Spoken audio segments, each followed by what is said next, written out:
우리 예수님이 부활하셨을 때에 예수님은 여러분 삶의 모든 저주를 뒤집으셨어요. 믿으십니까? 우리 창세기 8장 4절을 읽겠습니다. 시작. 방주가 일곱째 달 곧 그 달 17일에 아라랏산에 머물게 되었습니다. 노아의 홍수가 났고 물이 가득 찼죠. 그리고 7월 17일에 노아의 방주가 아라랏산에 걸쳤습니다. 그리고 물이 빠지기 시작했습니다. 이때부터 물이 빠지기 시작하고 이제 마른 땅이 이제 드러나게 되는 것이죠. 이 7월 17일은 부활의 날입니다. 예수님께서 부활한 날입니다. 노아의 홍수는 무엇을 상징하냐면 우리의 죄로 인해서 빠져 죽어야 하는 심판의 그 물에 예수께서 우리를 대신하여 심판당하신 것을 이 노아의 사건이 말해주고 있습니다. 이 아라랏이라는 것은 리버스라는 뜻입니다. 뒤집다 이런 뜻이고 라는 저주라는 뜻이에요. 그래서 아라랏산은 저주가 뒤집어지는 산이다. 노아의 방주가 그 산에 걸치자 이제 홍수의 물이 빠지며 저주가 뒤집어진 것입니다. 예수의 우리를 위해서 죽으신 그 죽으심과 부활하심으로 인해서 그를 믿는 모든 자들 가운데 저주가 뒤집어진 것입니다. 홍수에 의해서 예수가 우리를 대신하여 죽으시고 부활하심을 통하여 사망이 생명으로 뒤집어진 것입니다. 인간은 처음에 노화되도록 만들어지지 않았어요. 늙도록 만들어지지 않았습니다. 질병을 앓거나 또 죽도록 만들어지지 않았습니다. 그런데 인간이 왜 이렇게 되었습니까? 성경은 죄의 삭은 사망이다 라고 말했습니다. 인간의 그 죄로 인해서 이 땅 가운데 사망이 들어오게 되었죠. 아담은 죽도록 설계가 되지 않았어요. 하지만 죄의 삭은 사망이다라는 말씀처럼 아담의 그 선악과 먹고 죄를 짐으로 말미암아 인간의 이 에덴에 이 땅에 이제 죽음이 들어오게 된 것입니다. 모든 인간이 죽게 된 것이죠. 죽음과 함께 무엇이 들어왔습니까? 노화가 들어왔고 질병이 들어왔고 우울과 관계의 어려움과 하나님의 형상에서 멀어진 모든 것들이 이 땅에 들어오게 된 것입니다. 그러나 좋은 소식이 있습니다. 그것은 하나님께서 우리 주 예수 그리스도를 통해서 우리에게 영생을 선물로 주셨습니다. 이 영생이란 단어가 참 우리에게 귀한 단어입니다. 영생은 영원한 생명, 영원한이란 단어와 생명이란 단어가 조합된 거죠. 영생. 그것은 헬라어로 조에 아이오니오스. 조에라는 것은 라이프, 생명이란 뜻이고, 아이오니오스는 영원하다, everlasting, 영원한 생명. 조에 아이오니오스. 이것이 이제 영생이라는 단어죠. 이것은 영원히 산다라는 뜻만 있는 것이 아닙니다. 요한복음은 영생을 정의하죠. 하나님과 그 아들 예수 그리스도를 아는 것이 영생이다라고 말합니다. 그런데 그리스도를 아는 것을 통해서 우리의 일어나는 모든 살아남, 영생, 생명, 그 살아남을 예수 그리스도 하나님과 그 아들 예수 그리스도를 통해 아는 것을 통해서 일어나는 모든 살아남이 또한 영생의 내용이다, 생명의 내용이다라는 것입니다. 죄사함을 받고 구원을 받는 것뿐만 아니라 영과 혼과 육에 있어서 살아나는 그 생명의 삶을 이 생명, 영생이 담고 있는 것입니다. 영의 살아남을 통해서 혼과 육이 살아나는 것 또한 생명이다라는 것이죠. 이 조회라는 생명이 조회라는 것이 명사형입니다. 삶, 살아남. 이것은 동사 자오에서 나온 거예요. 살아나라, 살아나다. 예수님께서 이 단어를 많이 쓰셨어요. 예수 그리스도는 요한복음에서 왕의 신하의 아들을 낳게 하지요. 이 사건에서도 예수님께서는 이 조회, 영생이라는 단어에 들어있는 이 조회의 동사형 자오, 살아나다, live 이 단어를 사용하십니다. 예수님은 그때에 가나에 계셨는데 저 멀리 이제 가브나움에 왕의 신하의 아들이 죽어가고 있었습니다. 예수께서 갈릴리에 오셨다라는 말을 듣고 가브나움에서 이 왕의 신하가 예수님의 소문을 듣고 가나로 올라옵니다. 아들은 이제 가나에 멀리 떨어져 있죠. 예수께로 와서 예수님에게 자기 아들을 살려달라고 애원을 했습니다. 그런데 예수님께서는 가버나움에 내려가지 않고서도 이 공간을 초월하시는 분이시죠. 가버나움에 내려가지 않으시고서도 가나에서 말씀하십니다. 내 아들이 살았다. 내 아들이 살 것이다. 가보아라, 내 아들이 살 것이다. 라고 말씀합니다. 이것은 제가 예전에 수술을 받았을 때도 하나님께서 저에게 수술 후에 주신 말씀이죠. 내 아들아 살 것이다. 내가 살 것이다. 이 말씀을 받고 제가 믿음 가운데 살아날 것을 확신했던 말씀이어서 이 말씀을 제가 소중하게 생각합니다. 이때 예수님께서 쓰신 말씀, 내 아들이 살 것이다. 이 말씀에 따라서 이 아들은 오후 1시에 살아납니다. 공간적으로는, 거리적으로는 멀리 떨어져 있었지만 이제 이 아들이 예수님이 살아날 것이다 라고 말할 때 그때 살아난 것이죠. 왕의 신하의 아들 그 집에 신하가 아들이 살아났기 때문에 그 소식을 전하러 가나에 막 올라옵니다. 그러다 좀 만나죠. 아들이 살아났다는 거예요. 언제 살아났느냐 물어보니까 예수님이 왕의 신하에게 내 아들이 살 것이다 라고 말했던 그 오후 1시에 아들이 살아났다라는 것을 이 사람이 알게 됩니다. 여기에서 예수님께서 사용하신 단어가 바로 자오라는 거예요. 살아나다. 이것만이 아닙니다. 성경은 이 자오라는 살아나다라는 이 동사를 영과 혼과 또 육이 살아나는 그 모든 면에서 계속적으로 성경은 사용하고 있습니다. 제가 말하려고 하는 것은 이 영생이라는 말, 생명이라는 말이 영에 국한된 말씀이 아니라는 거예요. 우리의 영뿐만 아니라 영을 통해서 살아나는 혼의 살아남, 또 육신의 살아남에 모두 이 예수 그리스도께서 이 살아남, 생명을 선포하셨고 성도들이 예수 그리스도를 통하여 이러한 생명의 삶을, 부활의 삶을 살기를 원하신다라는 것이죠. 이 생명은 예수님이 부활하실 때의 무덤에서 나온 생명입니다. 죽음을 삼키는 생명입니다. 죽음은 인간의 자연적인 삶의 끝에 이 죽음이 존재하죠. 하지만 부활은 그 죽음의 끝에 부활이 기다리고 있습니다. 그 자연적인 죽음의 끝에 부활이 있습니다. 죽음은 주님의 부활과 함께 끝이 났습니다. 여러분 이것을 믿음으로 받으셔야 됩니다. 이 사망은 무자비한 독재자요 끔찍한 탄압자로서 인간에게 말할 수 없는 비극과 고통을 주었지만 이제 우리 주님의 부활로 말미암아 이 저주가 뒤집어진 거예요. 역전된 것입니다. 예수님이 죽으신 것은 우리를 위하여 죽으신 거예요. 예수님이 부활하신 것도 우리를 위하여 부활하신 것입니다. 예수님 혼자만의 하나의 사건에 그치는 것이 아니라 그와 연합된 우리들이 동일하게 십자가에서 죽고 십자가에서 부활하는 부활과 생명의 삶을 우리에게 주시기 위하여, 우리를 위하여 일어난 십자가의 사건이죠. 갈라디아서 2장 20절에 보면 이제 내가 육체 가운데 사는 것은 나를 사랑하사 나를 위하여 자기 자신을 버린 것이다. 그의 죽으심은 나를 위한 주님의 희생이었고 선물이다라는 것이죠.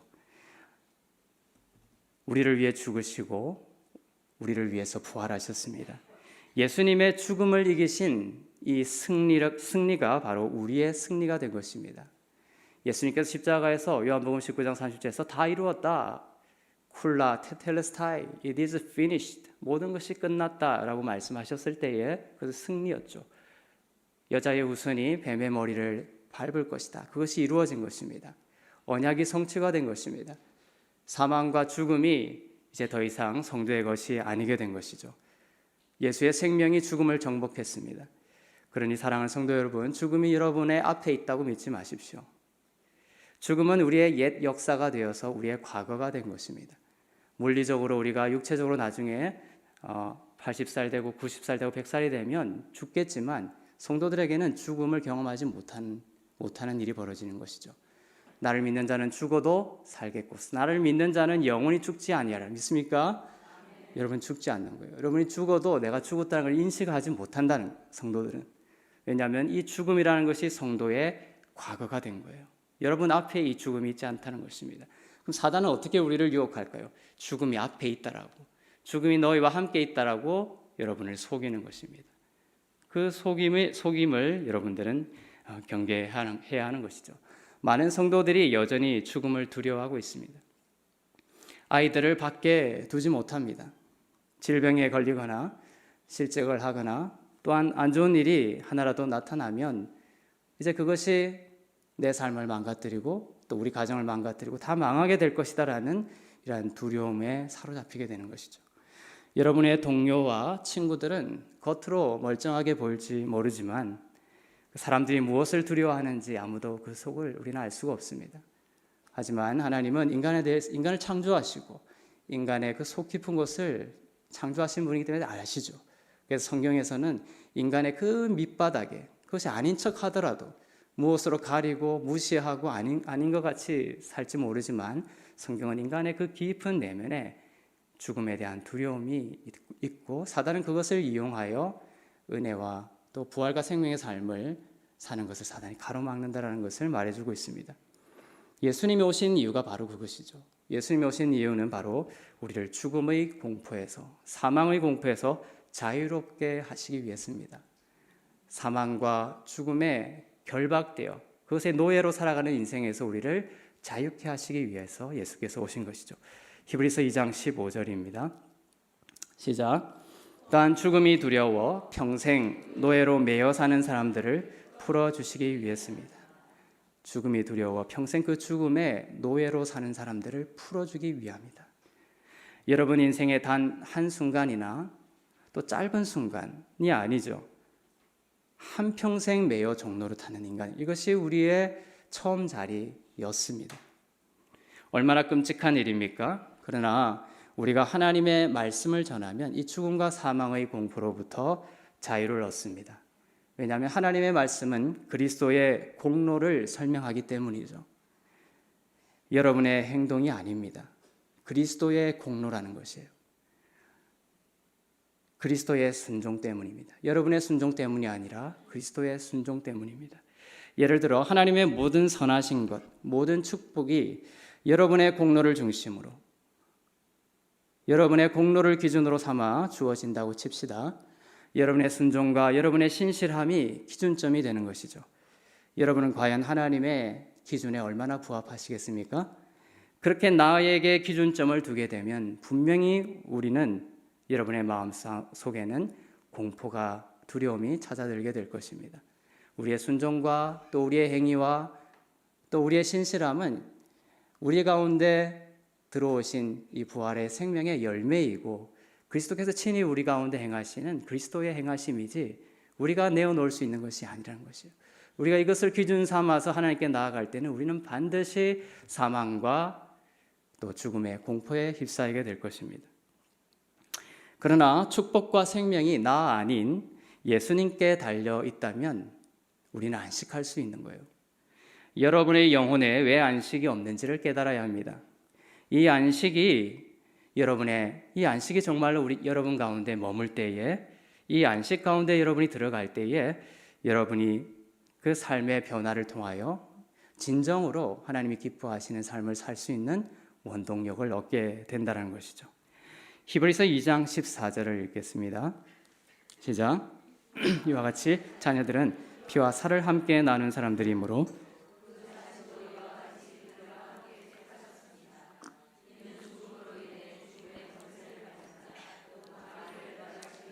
미안합니다.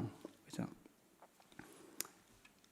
우리 자녀들, 성도들은 피와 살을 가진 육체죠.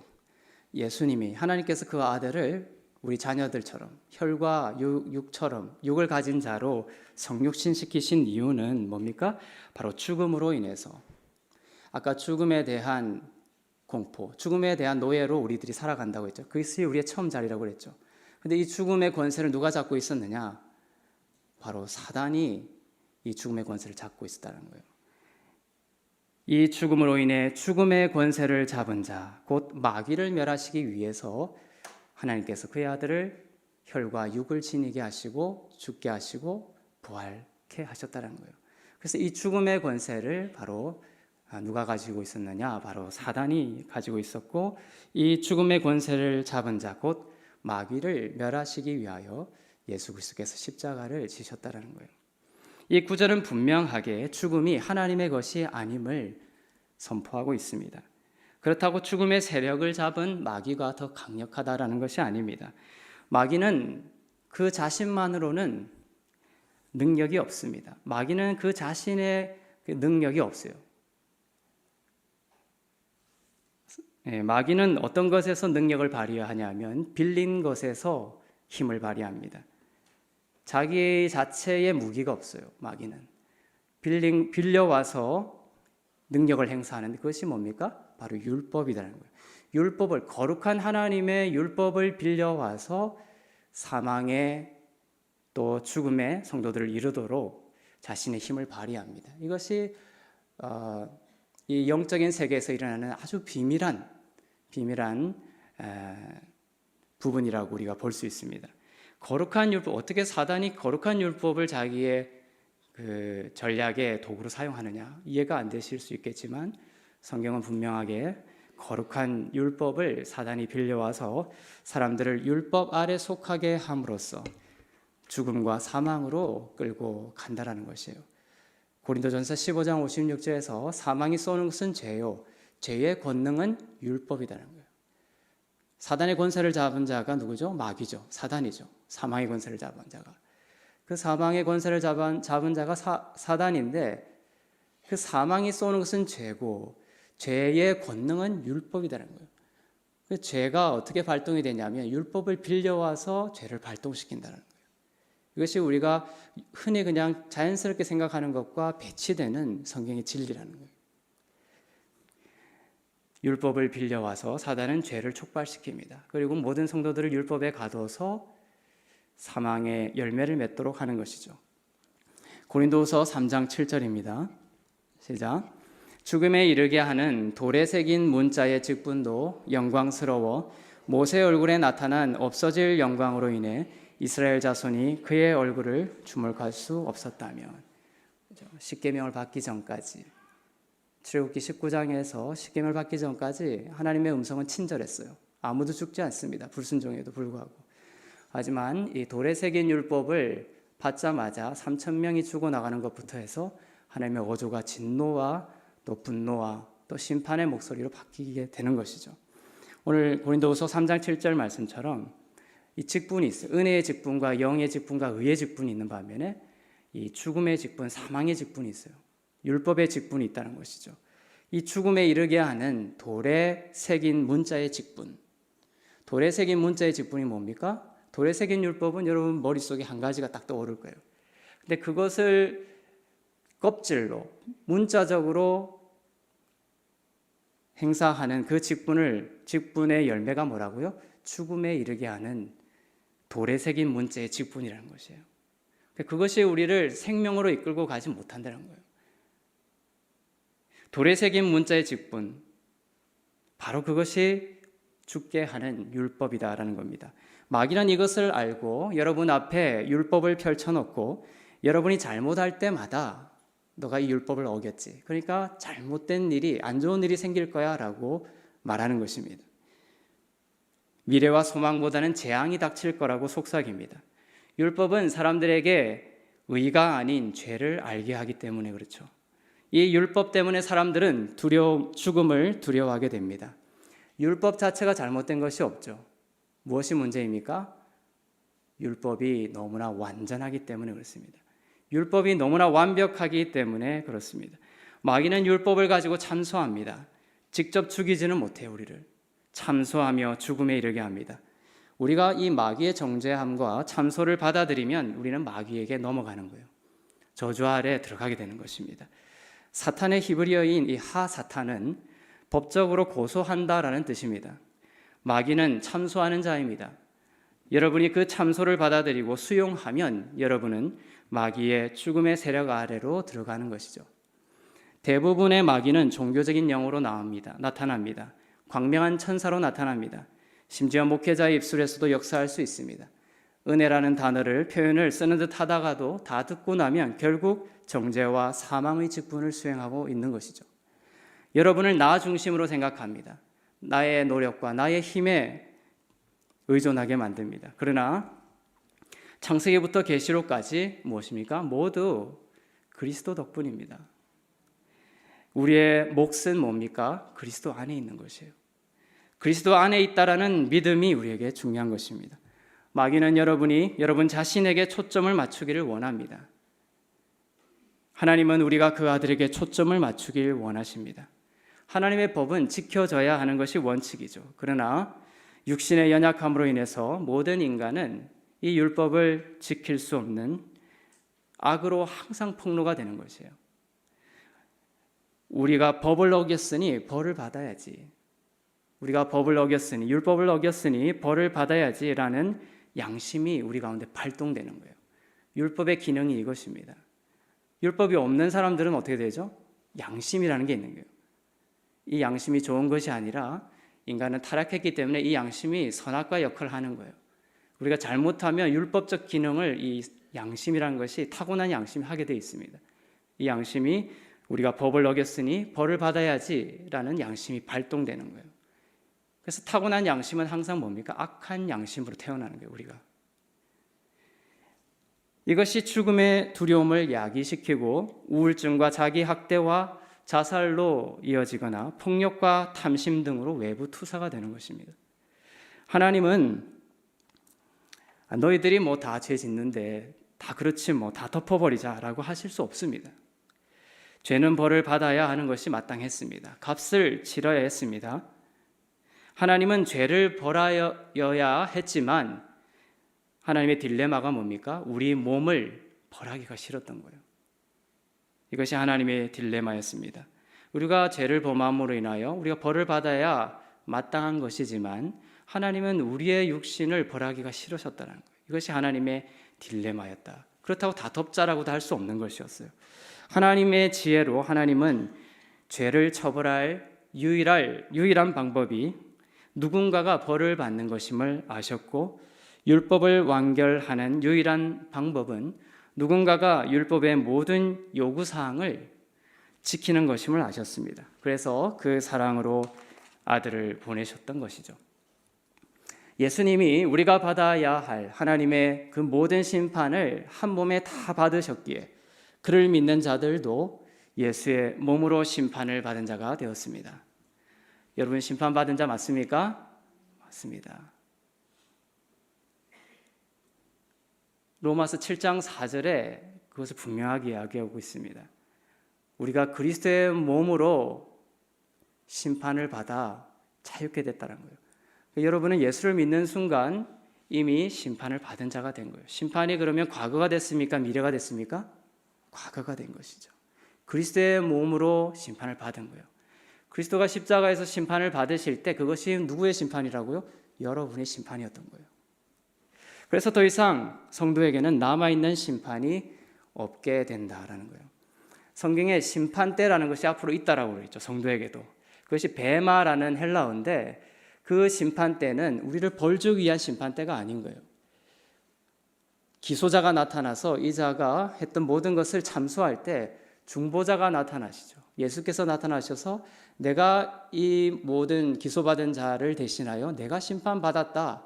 그러니 이 자의 모든 죄도 함께 심판 이미 받았다라는 것을 예수 그리스도가 이 세상 가운데 가장 뛰어난 변호사이신 예수께서 나오셔서 변호하시는 거예요. 그래서 우리에게 무엇이 떨어진 거예요? 무죄가 떨어진 거예요. 그 베마라는 심판대는. 그래서 헬라어 베마는 로마 시대 때에도 장군들이 들어와서 승전에서 들어왔을 때 그 월계관을 씌워주는 자리를 심판대라 베마라는 단어를 똑같이 썼어요. 그래서 성도들에게 남아있는 이 심판대는 뭡니까? 그래서 우리의 죄가 아무리 고발되더라도 예수 그리스도의 그 변호를 통하여 우리에게 면류관이 씌워지는 자리가 바로 성도들에게 남아있는 베마의 자리, 심판대의 자리라는 것이에요. 할렐루야. 예수님의 죽으심으로 인하여 죽음의 공포에서 벗어나 우리는 자유를 얻게 된 것입니다. 죄와 심판의 공포에서 벗어나게 되었습니다. 예수님은 우리의 모든 죄를 다 사하신 다음에 다 이루었다라고 외치시고 그 영을 떠나보내셨어요. 로마 군병들이 죽인 것이 아닙니다. 어떤 면에서는. 그죠? 보통은 죽고 몸을 축 늘어뜨리죠.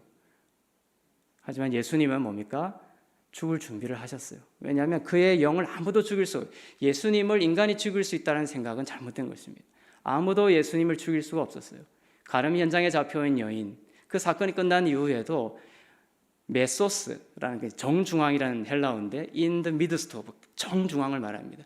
예수님께서 사람들이 그 가늠한 여인 현장의 그 사건을 통하여 예수님에게 막 돌을 던지고 죽이려고 했는데 예수께서 사람들의 정중앙, 메소스로 지나가시더라라고 되어 있는 거예요. 사람들이 죽일 준비가 되어 있고 돌로 치려고 하는 준비가 되어 있는데도 예수님은 사람들의 정중앙, 맨 중앙을 지나가시면서도 뭡니까? 돌에 맞지 않는 거예요. 그의 때가, 예수 그리스도께서 십자가의 때가 오기 전까지는 아무도 예수님을 죽일 수가 없었던 것이에요. 예수님이 죽으신 것은 예수님 스스로 그 영을 내어보내신 거예요. 떠나보내신 것입니다. 예수님이 몸으로 모든 처벌을 십자가에서 다 받으셨을 때 그 처벌과 저주와 정죄함을 다 받으신 거예요. 부활은 이 모든 일이 전부 일어났다라는 영수증입니다. 예수님의 부활은 하나님의 영수증입니다. 성경은 말합니다. 예수님이 부활하시지 않았다면 우리가 죄 가운데 그대로 있을 것이다. 하지만 예수님은 부활하셨고 여러분은 죄 가운데 있지 않습니다. 이 영수증을 항상 가지고 계세요. 영수증이 필요하다. 사단이 이 참수하고 고소할 때 항상 여러분은 이 영수증을 내어놓으셔야 되는 거예요. 무슨 영수증? 부활의 영수증. 예수께서 부활하셨다는 거예요. 누가 물건값을 낸다고 물어보면 여기 영수증이 있습니다 라고 말하시면 됩니다. 부활하신 예수님을 내어놓으시길 바랍니다. 여러분의 공로를 내어놓지 않기를 바랍니다. 우리가 죄의식을 갖고 죄로 인한 미래의 처벌과 죽음을 두려워한다면 이것은 예수님의 그 공로를 무효로 하고 무시하는 것과 다를 바 없습니다.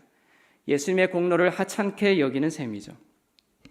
우리의 양심이 값을 치러라, 죄값을 치러라 라고 할 때 십자가를 봐야 됩니다. 예수님이 내 죄값을 치르셨습니다. 이것을 깨달아야 되는 거예요. 가룟 유다는 자기의 죄값을 자기 스스로 치르려고 하다가 자살에 이르게 됐죠. 하지만 베드로는 뭡니까? 자기의 참혹한 주님을 저주까지 하는 죄를 저질렀음에도 그의 양심에 죄값을 치러라, 값을 치러라. 그 참수에 베드로는 무엇을 말합니까? 죽으신, 그를 위하여 죽으시고 부활하신 예수 그리스도를 내놓음으로 인하여 살아나게 된 거예요. 여러분이 자기 자신을 내어놓고 자기의 양심에 조종당하여서 내가 스스로 나의 어떤 것으로 값을 치르려고 하면 반드시 사망의 열매를 맺게 된다는 것이죠. 우리의 양심, 바로 예수께서 나를 대신하여 십자가에서 값을 치르셨다. 모든 심판과 정죄와 또 처벌을 나를 대신하여 받으셨다. 내가 예수 그리스도 안에서 모든 죄사함을 받고 주님의 부활하심을 통하여 의로운 자로 여겨지게 됐다라는 이것을 깨달을 때에 이 악한 양심으로 태어날 때 우리가 가지고 태어난 이 악한 양심이 선한 양심이 되는 거예요. 이 양심이 바로 예수 그리스도의 십자가의 공로 때문에 그 양심이 만족하게 되고 바로 악한 양심이 굴복하게 되고 양심은 자유함 가운데 하나님이 기뻐하시는 삶으로 살아나게 됩니다. 정죄함에서 벗어난 양심, 주님의 피를 뿌림받은 양심, 이것이 바로 성경이 말하는 선한 양심이다라는 겁니다. 고린도전서 15장 24절에서 25절을 보겠습니다. 시작. 그 다음에 세상의 마지막이 올 것인데 그때는 그분이 모든 권력과 권세와 권능을 멸하시고 그 나라를 하나님 아버지께 바칠 것입니다. 하나님께서는 그 모든 원수들을 그리스도의 발 아래에 두실 때까지 다스려야 합니다. 하나님도 죽음을 원수라고 하십니다. 예수님이 다시 오실 때까지 그리스도의 몸된 교회는 그리스도 안에서 죽음을 물리칠 힘이 있다는 것을 믿으시기 바랍니다. 죽음이 우리보다 센 것이 아니라 우리가 그리스도 안에 있기 때문에 그리스도 안에 있는 성도가 죽음보다 강한 것입니다. 죽음은 여러분의 과거가 되었습니다. 예수님이 다시 오셔서 우리가 새로운 몸을 받기 전까지도 그리스도 안에 있는 자들은 죽음을 이기는 권능을 누립니다. 예수님의 공로 안에 안식하는 것을 통해서 말이죠. 여러분의 힘으로가 아니라 죽음을 이기는 길은 예수 그리스도께서 십자가에서 하신 그 공로 안에 안식하는 것을 통하여 죽음의 권세, 사망의 권세를 이길 수 있다는 것입니다. 나는 이미 나았습니다 라고 기도하는 것입니다. 바라는 것을 위해서 기도하는 순간 지는 거예요. 하나님께 감사하고 이미 온 하나님의 나라, 이미 온 치유, 이미 온 회복, 이미 나에게 주신 하나님의 나라를 감사함으로 받으며 기도하는 순간 여러분은 믿음 가운데 있고 바라는 것이 실제적으로 이루어지는 것입니다. 여러분 앉으시기를 바랍니다. 하나님께서 말씀하십니다. 나도 너의 상황을 잘 알고 있다. 너의 눈에 얼마나 심각하게 보이는지 나도 알고 있다. 말씀하십니다. 그러나 또한 말씀하시죠. 보좌에서의 태도를 기억하고 나의 발 앞에 앉아라. 그것이 여러분이 승리하는 비밀입니다. 마귀는 외칠 것입니다. 가만히 있지 말고 이 상황들을 봐라. 남편도 나갔고 아들도 나갔고 이 가정 가운데 큰 질병이 덮쳤다. 큰 물결처럼 홍해처럼. 가만히 있지 말고 뭐라도 해야 되지 않겠느냐. 그때는 이렇게 말씀하셔야 되는 거예요. 하나님께서 하신다고 했으니 하나님께 말해라. 그리고 십자가의 공로 앞에 앉으시기를 바랍니다. 그러면 하나님께서 여러분의 원수를 발등상으로 만드실 것입니다. 엘로힘, 하나님께서 그 모든 사단과 또 모든 사망과 죽음의 권세로부터 나온 그 모든 힘들을 원수의 발등상으로 만드시는 것이에요. 어떻게 여러분들이 구원을 얻으셨습니까? 여러분이 노력해서 받았나요? 아니죠. 오히려 노력하면 할수록 구원 얻지 못했습니다. 하지만 우리가 하나님 나는 무능력자입니다. 나로서는 할 수 없습니다 라는 것을 외치고 하나님의 구원하심에 감사하고 감사히 받을 때에 우리가 보좌에 앉는 것입니다. 하나님 우편에 예수께서 앉으셨죠. 우리는 그리스도 예수 안에서 함께 안침받은 자라고 하셨습니다. 성경은. 앉는 것을 통하여 하나님께서 다스리는 거예요. 여러분이 서면 하나님은 앉으시고 여러분이 앉으면 하나님은 서서 일하시는 거예요. 보좌에 앉는 태도로 주님의 십자가의 공로 앞에 앉으시는 여러분이 되기를 바랍니다. 그럴 때 여러분은 구원을 받을 것입니다. 그 이후로 새로운 문제들이 나타날 때마다 새로운 적이 등장할 때마다 우리는 매번 앉아야 하는 것이에요. 그것이 우리가 해야 할 일입니다. 앉는다라는 것이 무슨 의미인지, 앉을 때에 어떤 생명을 받게 되는지를 시편 91편이 잘 보여주고 있습니다. 시편 91편은 그리스도 안에 있는 자를 향한 하나님의 보호하심과 생명의 말씀입니다. 시편 91편에서 하나님은 약속하고 계십니다. 아까 앞서 말한 좌우, 살아난다는 것이 시편 91편에 나와 있어요. 이 좌우의 삶을 약속하고 있습니다. 사망이 아닌 생명의 삶을 약속하고 있습니다. 본문을 읽어보면 어떤 전염병도 여러분의 장막에 오지 못할 것입니다. 여러분의 가족에 대한 하나님의 보호하심을 말하고 있죠. 1000명이 왼쪽에서 10,000명이 내 오른쪽에서 엎드러지지만 이 재앙이 너에게 가까이 오지 못하리라. 밤에 찾아오는 공포와 낮에 날아드는 어떠한 화살로부터 내가 너를 지켜주리라. 질병뿐만 아니라 사단의 모든 공격이 가까이 오지 못하게 됩니다. 시편 91편은 이제 쭉 수많은 약속이 있고 시편 91편이 어떻게 끝나냐면 시편 91편 16절을 보겠습니다. 시작. 그가 원하는 만큼 오래 살게 해주고 내 구원을 그에게 보이리라. 장수에 대한 이야기가 나옵니다. 물론 오래 사는 것만이 꼭 좋은 것은 아니죠. 짧게 살더라도 하나님의 뜻을 따라서 사는 성령의 인도하심을 받는 삶이면 그것이 가장 아름다운 삶일 수 있겠죠. 하지만 하나의 어떤 대비적으로 어떤 생명을 설명하기 위해서 오늘 이 본문이 나와 있습니다. 장수에 대한 이야기를 해줍니다. 그가 원하는 만큼 오래 살게 해주고 내 구원을 그에게 보이리라. 이것이 시편 90편과 91편이 대조관계에 있어요.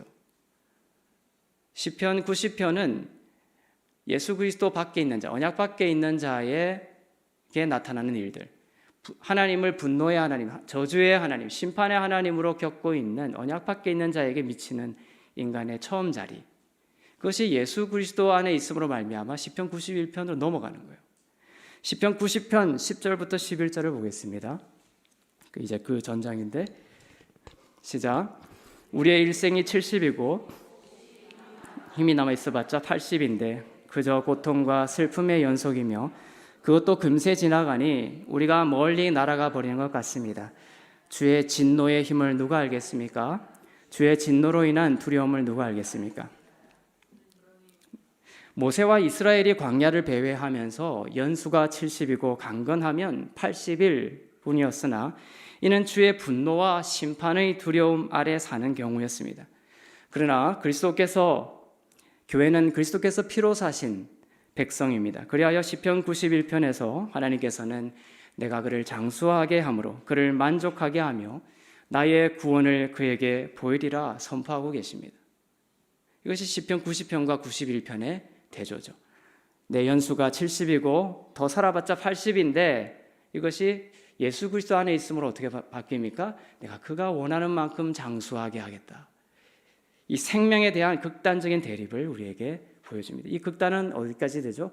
영생까지 이어지는 거예요. 영원한 생명까지 이어지는 겁니다. 시편 91편에 나와 있는 이 모든 축복을 여러분이 쭉 읽으면서 내가 이 축복을 어떻게 받느냐? 그것이 바로 1절에 나와 있어요. 비밀이. 그것은 바로 지존자의 은밀한 곳에 거주하며 전능자의 그늘 아래 살 때에 이러한 축복이 우리에게 온다는 거예요. 시편 91편 1절을 읽겠습니다. 시작. 은밀한 곳에 거주하며 전능자의 그늘 아래 사는 자요. 네. 이게 두 가지 하나님의 이름이 나오는 것을 여러분이 기억하셔야 돼요.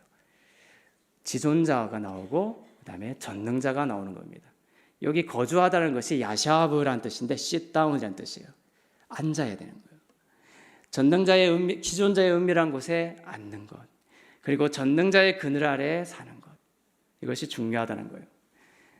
우리가 주목해야 되는 하나님의 이름 둘이 여기 나오는데 지존자와 전능자. 이 지존자는 히브리어로 엘 엘리온 이렇게 뜻입니다. 엘 엘리온, 지극히 높은 하나님, 모든 이름 위에 뛰어난 이름. 그래서 이 땅에 어떤 이름이 있더라도 그 이름은 지극히 높은 이름 아래 굴복하는 그러한 패배를 당하게 되는 것이죠. 죽음도 지존자, 이 엘 엘리온 앞에 굴복합니다. 그것이 바로 지존자의 히브리어 엘 엘리온입니다. 뒤에 나와 있는 전능자는 히브리어로 엘샤다이입니다. 엘샤다이. 여러분은 하나님의 이 두 가지 이름을 의지하여 죽음으로부터 보호를 받습니다. 엘 엘리온은 어디서 나옵니까? 이 창세기 14장, 15장, 16장, 17장을 설명하려고 그러는 거예요. 시편 91편의 1절 속에 창세기 14장, 15장, 16장, 17절의 그림이 다 들어가 있는 거예요. 14장과 14장에 엘 엘리온이라는 이름이 나오고 그 다음에 17장에 누구의 이름이 나오게? 엘샤다이가 나오는 거예요. 두 가운데 무슨 장이 있습니까? 창세기 15장, 16장이 있죠. 이 두 장, 15장, 16장의 내용을 우리가 믿음으로 고백하며 나아갈 때에 엘 엘리온과 엘샤다이의 능력을 우리가 경험하게 돼요. 시편 91편의 능력을 우리가 경험하게 되는 것입니다. 창세기 14장에 아브라함이 멜기세덱을 만나는 장면입니다. 그는 지존자의 대제사장이었다라고 기록되어 있습니다. 여기에 바로 엘 엘리온, 지존자가 엘 엘리온입니다. 바로 예수님을 상징하죠. 멜기세덱이 떡과 포도주로 아브라함을 맞으며 축복합니다. 지극히 높으신 하나님이여 엘 엘리온, 아브라함에게 복을 주옵소서. 여기에 등장하는 이름이 바로 지존자인 엘 엘리온입니다. 그렇다면 이제 전능자, 방금 얘기했죠. 전능자의 이름은 역시 아브라함의 생애에 나옵니다. 창세기 17장에서 나는 전능한 하나님이라 라고 말씀하죠. 여기서 전능한 하나님이 히브리어로 엘샤다이입니다. 시편 91편 1절에 나오는 이 엘 엘리온, 곧 지존자와 시편 17편에 나오는 엘샤다이, 곧 전능자는 각각 창세기 14장과 17장에 이렇게 처음 등장하는 이름이요. 이 두 사이에 무슨 일이 일어났는지가 우리에게 중요한 겁니다. 창세기 15장과 15장에서 일어난 일이 우리의 믿음의 고백이 될 때에 우리는 시편 91편의 축복을 생명으로 받는 삶을 살게 될 것입니다. 무슨 이야기가 있는지 보겠습니다. 창세기 15장에서 일어나는 일은 믿음으로 의롭게 됨에 대한 이야기예요. 이신칭이. 하나님께서 아브라함을 불러내셔서 밤에 하늘을 보게 하십니다. 밤 하늘을 보라고 하십니다. 별들을 보게 하시죠. 별들을 통하여 아브라함은 복음을 읽습니다. 창세기 15장 6절입니다. 시작. 아브라함이 여호와를 믿었습니다. 그래서 여호와께서 아브라함의 그런 믿음 때문에 그를 의롭게 여겼습니다. 그렇죠? 루터의 이신칭, 믿음으로 의롭게 되는 이 이신칭이가 제일 처음 나오는 것이 바로 창세기 15장 6절이에요. 이 구절을 통하여 신약에 믿음으로 의롭게 됨의 교리가 만들어진 것입니다. 이 구절은 로마서와 갈라디아에서도 인용됩니다. 사도 바울은 자신이 전하는 복음의 핵심이 바로 이 구절이라고 했습니다. 믿음으로 의롭게 됨. 아브라함이 의인이 된 것은 자신의 행위 때문이 아닙니다. 아브라함이 선에서 된 것도 아닙니다. 아브라함에게 지금 창세기 15장에서 내 믿음을 의롭다, 아브라함을 의롭다 칭한 것은 창세기 22장에서 이삭을 내놓기 전의 일이에요. 수많은 실패들이 앞으로도 기다리고 있습니다. 아브라함의 행위와 아브라함의 어떠함 때문에 아브라함을 의롭게 한 것이 아니라는 거예요. 하늘의 별을 보고 그 별 속에 들어있는 바로 예수 그리스도의 복음을 아브라함이 믿음으로 받고 의롭게 된 것이죠. 창세기 16장의 내용은 무엇입니까? 그렇다면 창세기 16장은 하갈에 대한 이야기입니다. 하갈은 하나님의 생각이 아니었어요. 아브라함이 애굽으로 내려갔을 때에 사라를 누이라고 속이는 그런 일들이 있죠. 그때 그에게 준 여종이 바로 하갈입니다. 이 하갈을 주신 것은 하나님의 생각이 아니었어요.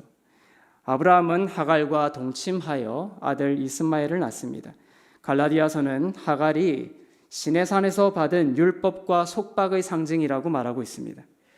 그리고 하나님은 하갈을, 그 율법을 뭐라고 명령하십니까? 창세기에서 내어 쫓으라 라고 말하죠. 사라에게. 아브라함에게 말하는데 처음에 아브라함이 믿음으로 이 하갈을 쫓아내지를 못해요. 사라를 통해서 쫓아냅니다. 하나님의 뜻은 뭡니까? 아브라함이 믿음으로 율법을 쫓아내기를 원하는 거예요. 결국 하갈이 다시 돌아옵니다. 나중에 보면 다시 아브라함이 믿음을 가지고 나중에는 아브라함이 믿음으로 하갈을 쫓아내는 거예요. 이 하갈의 한 지붕, 하나님의 집 안에 은혜와 율법이 같이 있을 수 없다는 거예요. 은혜만이 높임받기를 원하시는 겁니다. 율법은 모세로부터 말미암았지만 은혜와 진리는 예수 그리스도로 말미암았다. 율법과 은혜를 대조시키죠. 은혜와 진리는 단수 3인칭으로 받고 있어요. 진리가 바로 은혜 편이라는 것이죠. 율법, 진리는 율법 편이 아닌 거예요. 그러니까 하나님의 집 아래에서 율법이 은혜와 같이 살 수는 없는 거예요. 이 율법에 대해서 우리가 죽임을 당하기를 주님은 원하셨던 것입니다. 왜냐하면 이 율법은 우리의 끊임없이 참소하고 사망과 또 죽음으로 몰고 가는 바로 탄압자요, 독재자였기 때문입니다. 그 자체는 거룩한 것이에요. 이 기능을 그렇게 행사한다는 거예요. 왜냐하면 우리의 연약함으로 인하여. 그리고 그 율법은 너무나 완벽하기 때문에 사단이 그것을 빌려와서 우리를 죽음에 이르게 한다는 거예요. 이처럼 믿음으로 의롭게 하심과 그 창세기 15장이고 16장 율법에 속박되지 않는 것, 율법에 대하여 죽는 것, 그것이 바로 지존자와 전능자 사이, 엘 엘리온과 엘 사에다이 사이에 있는 바로 성경의 함입니다. 91편 1절에 있는 함이죠. 엘 엘리온, 지존자의 은밀한 곳에 앉아라는 거예요. 믿음으로 의롭게 하심 안에 앉기를 바랍니다. 율법에 대해서 죽었음을, 그리스도의 몸으로 말미암아 율법에 대하여 죽었음을 깨닫고 그 믿음 가운데 앉는 여러분이 되시길 바랍니다. 믿음으로 의롭다 하심을 받으면 다시는 율법으로 돌아가지 마세요.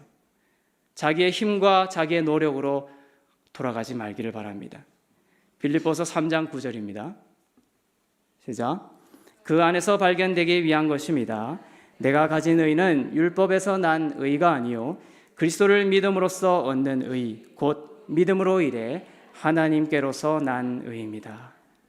우리의 의는, 우리가 입고 있는 이 의는 하나님이 주신 것입니다. 교회가 왜 부활의 권능을 알지 못합니까?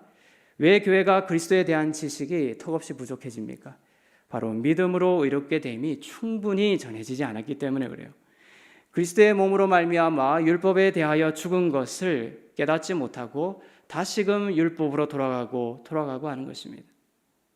많은 성도들이 스스로를 정죄하며 생명이 아닌 사망을 경험하면서 살아가고 있는 것이 안타까운 우리의 현실이죠. 중독의 문제가 있습니까? 질병의 문제가 있습니까? 인간적으로 애쓰지 말고 주님께서 이미 이 질병을, 중독을 없앴으니 나는 주님 안에 안식합니다. 십자가의 공로 안에 안식합니다. 라고 하세요. 중독에 대한 욕구가 일어나면 그것을 나의 의지와 나의 힘으로 애써서 억누르고 끊어내려고 노력하면 할수록 안 됩니다. 주님 안에서 안식합니다. 나는 그리스도 안에서, 나는 죄인이지만 그리스도 안에서 의롭게 되었음을 감사드립니다. 나는 그리스도 안에서 하나님의 의를 입은 자입니다. 하면서 그 십자가의 공로 안에 앉으시길 바랍니다. 안식하시기를 바랍니다. 남편이 또 자녀가 집을 나갔습니까? 주님, 그리스도 안에서 하나님의 의를 입은 자로 주 안에 안식합니다. 그래야면 때가 되면 반드시 돌아오게 되는 거예요. 이사야서에 나오죠. 60장 61장 이후에 많은 사람들이, 땅끝에 있는 사람들이 빛을 보고 몰려드는, 자녀들도 몰려든다고 되어 있어요. 떠나간 백성들이 몰려든다고 되어 있어요. 내 빛이 이를 얻고, 그 빛이 뭡니까? 나는 세상의 빛이다. 바로 예수 그리스도께서 십자가 하신 공로 안에 안식하는 거예요. 그 예수 그리스도로 말미암아 그를 믿음으로 내가 의롭게 되었으며 나의 인생에 더 이상 나의 힘과 노력, 또 나를 참소하는 그 율법에 대하여 내가 죽었음을 선포하고 예수 그리스도의 십자가의 공로 안에 문제가 생길 때마다, 사단이 참소할 때마다 예수 그리스도의 십자가 앞에 앉고 안식할 때에 그 모든 떠나간 것들이 다시 돌아오게 될 줄로 믿습니다. 이것이 지존자의 은밀한 곳에 거주하고 전능자의 그늘 아래 살 때 일어나는 생명의 역사입니다. 저희 아버지도 몇 년 전에 혈액암을 알았죠. 제가 러브 소나타 때문에 일본에 가 있었을 때인데 국제 문자로 받고 낙심해서 러브 소나타를 제대로 소화하지를 못했어요. 너무나 두렵고 떨려 처음 있는 큰 일이었기 때문에. 어머니도 치매였고, 어머니 치매인 어머니를 아버지가 돌봐야 되는데 아버지가 혈액암에 걸린 거예요. 소식이 온 겁니다.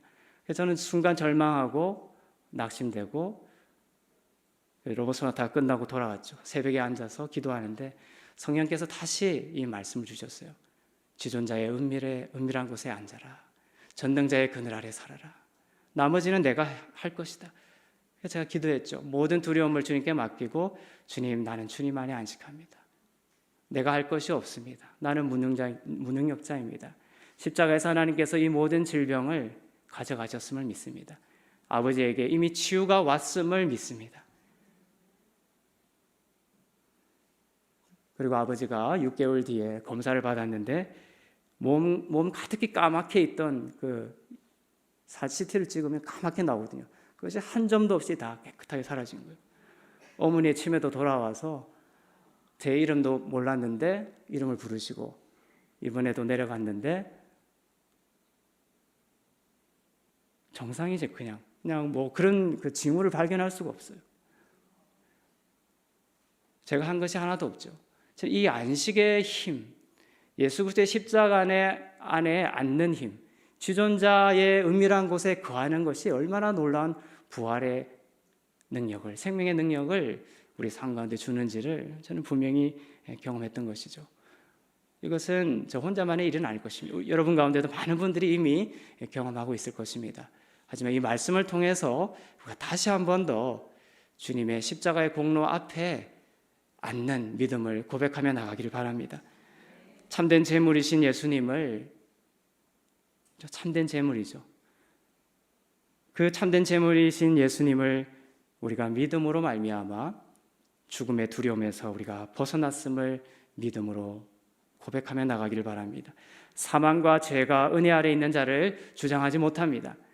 믿음으로 모든 죄를 용서받고 죄에 대하여, 율법에 대하여 죽고 하나님께 의로운 자로 살아났다라는 이 믿음으로 생명과 구원을 경험하십시오. 지존자의 은밀한 곳에 앉고 율법에 대하여 죽었으며 전능자의 그늘 아래 계속해서 앉는 믿음으로, 앉는 믿음, 그리고 선포하는 이 믿음을 통하여 생명과 구원을 경험하십시오. 의인은 믿음으로 말미암아 살 것입니다.